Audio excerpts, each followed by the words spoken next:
Most missing person cases leave something behind: a witness, a last message, a direction of travel. But every so often, someone disappears from a place that should make that impossible. A resort village, a park town site, a lit street, steps from safety. In Canada, there are a small number of cases like this, where a person vanishes from the edge of normal life and leaves nothing behind. No confirmed route, no personal items, and no moment where investigators can point to and say, this is where it changed. Tonight we're talking about 3 of those disappearances. Different provinces, different years, and no evidence connecting them. Just the same outcome: a search that begins with confidence and ends at the limits of what can be known. This is part 1 of Missing Without a Trace: Canadian Disappearances.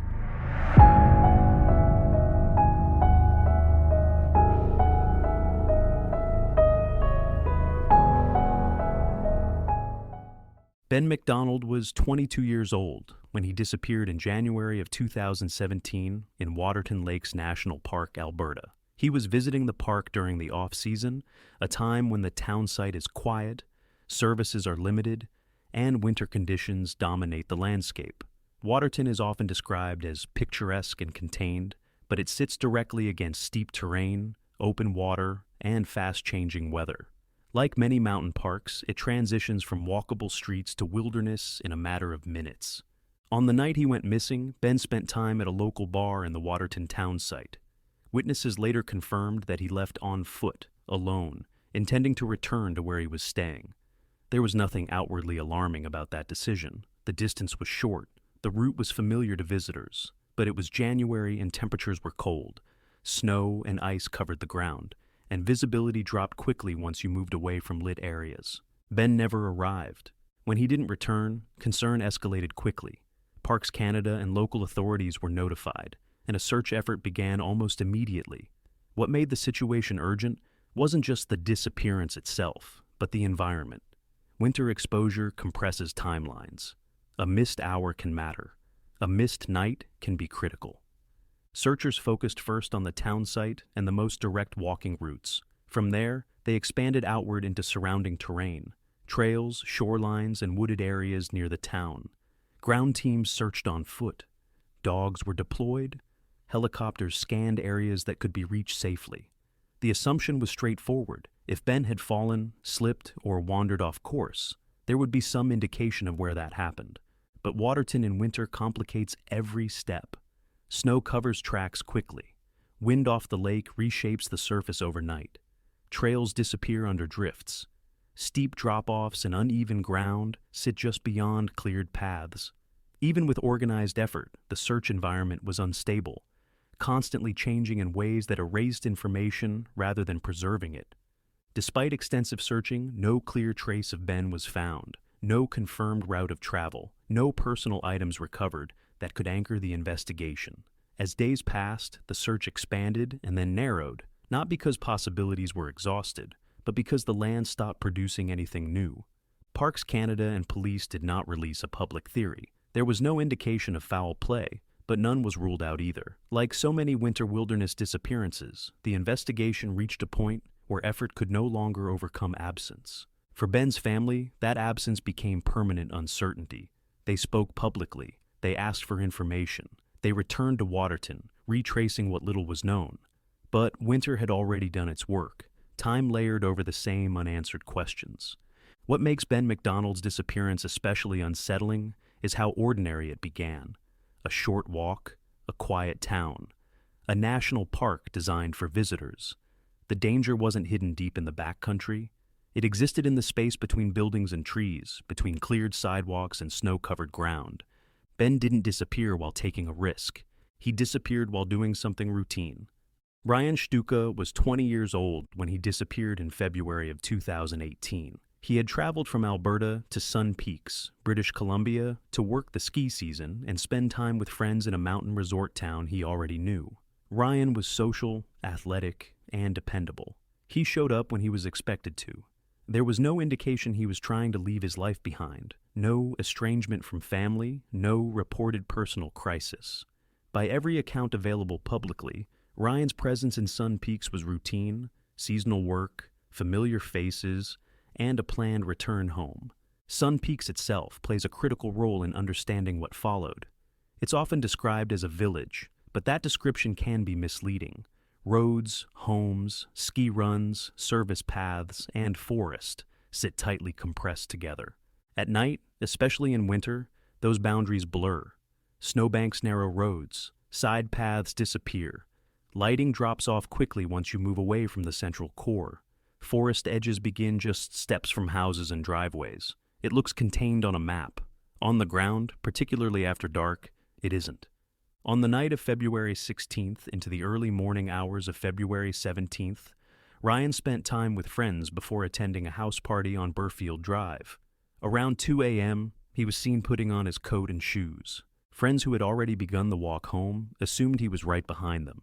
That assumption, ordinary and unremarkable, becomes one of the last fixed points in the timeline. Ryan never arrived home. His phone connected for the final time near the village, then went silent. That detail is often misunderstood. A last phone connection doesn't establish direction, intent, or movement. It doesn't show whether someone kept walking, turned back, or changed course. It only confirms that Ryan was still within range of infrastructure before he vanished from it.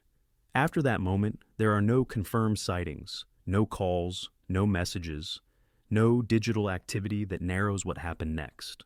When Ryan failed to return home and didn't show up for work as expected, concern escalated quickly. His parents were notified, police were contacted, search and rescue teams were activated without delay. Helicopters flew over open areas and forest edges. Ground teams searched roadsides, trails, ditches, and snow-covered clearings near the village. Dogs were deployed in an effort to pick up scent. Volunteers, friends, resort workers, locals, and people from surrounding communities traveled to Sun Peaks to help search. The early assumption guiding the search was practical. If Ryan had slipped, fallen, become injured, or lost his way in extreme cold, something should surface quickly. Winter searches feel urgent because exposure compresses timelines. But winter also erases evidence faster than people expect. Snow fills footprints within hours. Wind reshapes terrain overnight. Fresh snowfall resets entire search areas. Forest canopy limits what helicopters can see from above. Scent degrades rapidly in cold, shifting conditions.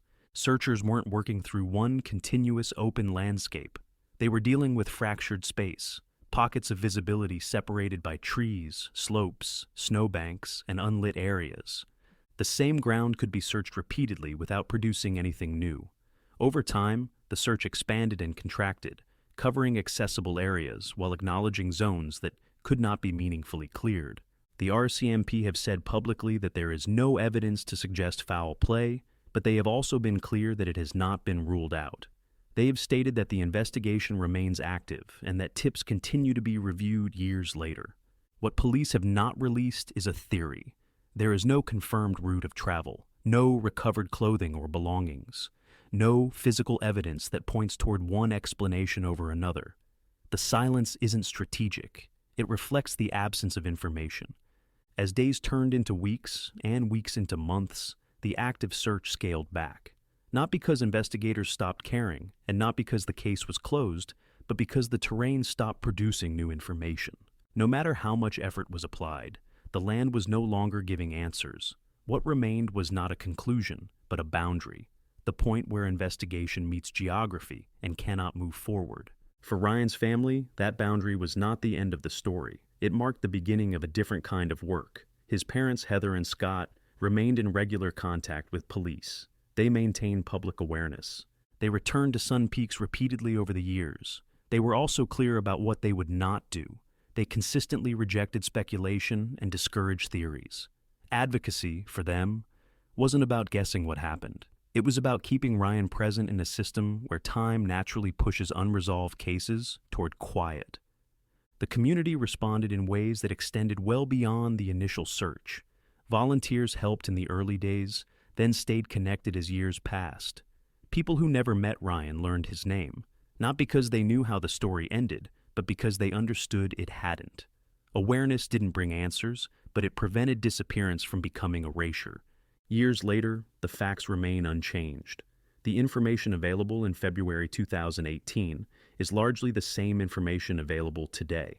That continuity isn't a failure of effort. It's a reflection of how completely the wilderness can absorb a person without leaving behind enough to explain how or why. Ryan didn't disappear into a mystery. He disappeared into terrain and into time. What remains is not an answer, but an absence carried by a family and a community that refuses to let that absence replace who he was. Liam Gabriel Toman was 22 years old and living in Ontario when he traveled to Mont-Tremblant, Quebec, for a ski trip in February 2025. Like thousands of visitors every winter, he was staying in the resort village, an area built specifically to keep people close, visible, and contained.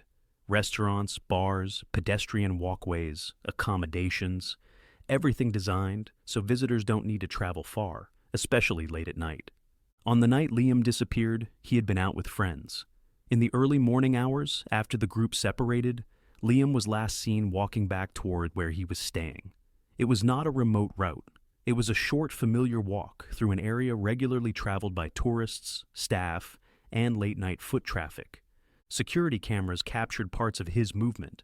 The footage showed Liam walking on his own. He appeared steady on his feet, dressed appropriately for the conditions, and not in visible distress. There was no indication of urgency, fear, or impairment. Nothing in those final images suggested that his night was about to end differently than planned. And then the footage stopped. There was no confirmed point where Liam left the path, no clear indication that he encountered anyone else, no moment investigators could isolate as the turning point. His phone activity ended, and he never arrived back at his accommodation. When Liam was reported missing, the response was immediate. The Sûreté du Québec initiated a large-scale search operation that reflected both the seriousness of the situation and the environment it occurred in. Officers were joined by search and rescue teams, K-9 units, helicopters, and volunteers.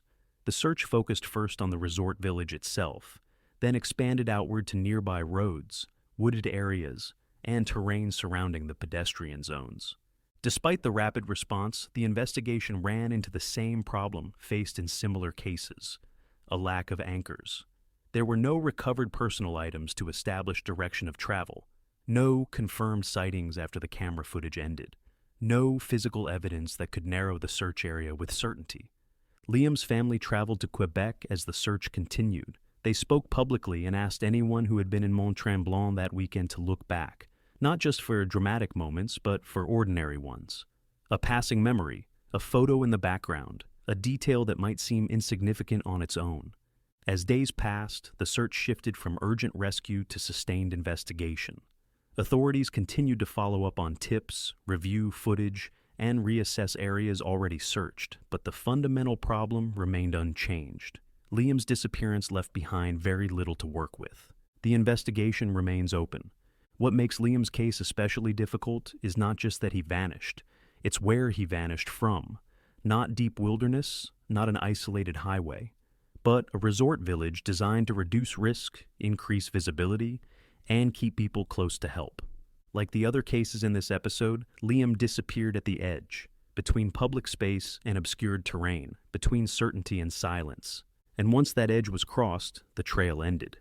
What cases like these inevitably leave behind are questions that never fully go away. If there was an accident, where is the body? If someone slipped, fell, or became disoriented, where is the clothing, the phone, a personal item, some physical marker that says, this is where it happened? Search teams covered trails, forests, shorelines, and terrain that could be reached safely. Dogs worked scent paths. Helicopters scanned from above. Years have passed. Seasons have changed, and still nothing has surfaced. No belongings caught in brush, no remains revealed by thaw, no clear sign of where these disappearances ended. That absence forces investigators to sit with uncomfortable realities. In environments like these, terrain can conceal more than most people expect. Steep slopes, dense undergrowth, water, snowpack, and seasonal change can hide remains indefinitely. Clothing doesn't always surface. Bodies don't always move in predictable ways. Sometimes they're buried, sometimes they're carried, sometimes they're simply never found. None of this confirms a single explanation. It doesn't prove foul play, and it doesn't rule it out. It reflects the reality of investigations that reach a natural limit. where the land and time remove the ability to prove any one outcome. What remains isn't certainty, it's absence. An absence of bodies, an absence of evidence, an absence of answers. And in cases like these, that silence isn't just what's left behind. It becomes part of the story itself. Before we get into anything heavy, I just want to say, I hope everyone listening had a good Christmas break, whether that meant time with family, catching up with friends, or just a few quiet days to slow things down. I hope it was what you needed. And a genuine Happy New Year to everyone joining us. Happy New Year, everyone. I hope you had a Merry Christmas. This time of year can feel like a reset for some people, or just a return to routine for others. Either way, we're glad you're here. This isn't the lightest way to start the year, but it felt like the right moment for this episode. And it's important to say right away, this was part one of a bigger conversation we're going to continue. When we were working on this episode, what stood out wasn't just the individual cases. It was how similar the shape of the stories felt, even though they happened in different places. That's where the idea of missing men came in. Not as a label, and definitely not as a theory, but as a way of describing a kind of disappearance that keeps repeating quietly. These are young men, away from home, in good health, often traveling, working seasonally, or just out for a night. They leave a bar, a party, a gathering, and walk a short distance they're expected to finish safely. And nothing about those last moments looks alarming. There's no big argument, no call for help, no sense that something's about to go wrong. What's also important is that in all three cases we talked about, the response was immediate. Police were notified quickly, searches were launched, people showed up. These weren't ignored disappearances. And that matters, because sometimes unsolved cases get framed as failures of effort. What we're seeing here is something else. That's right, because the terrain, the conditions, and the timing, especially winter and night, those things erase information faster than most people realize. And this is where it's interesting to think back to episode 4, the Jack family. That case also involved wilderness, isolation, and very little physical evidence. But there was still something to hold on to. A limited description, a possible suspect, a direction investigators could at least point toward. Right? Even though that case remains unresolved, there was still a narrative spine, something investigators could build around, even if it never led to charges. With the cases we talked about today, there isn't even that. No suspect, no confirmed encounter, no moment where the story turns from disappearance into investigation of a person. Which makes the absence feel different, harder to grasp, harder to talk about, because there's nothing to focus on except the fact that someone didn't come back. A lot of these disappearances happen in transition zones, not deep wilderness, but not fully urban either. The place where lights end, snow starts, trees close in, and a short walk quietly becomes untraceable. I also think it's worth talking about perception. Adult men aren't usually seen as vulnerable. There's an assumption, he's fine, he can handle himself, he'll show up. Most of the time, that assumption is right, until it isn't. And by the time concern really sets in, the window for clear information has already narrowed. Phones go silent, footprints disappear, cameras stop covering the area, and suddenly you're not figuring out what happened. You're trying to prove that anything happened at all. That's why these cases feel connected without actually being connected.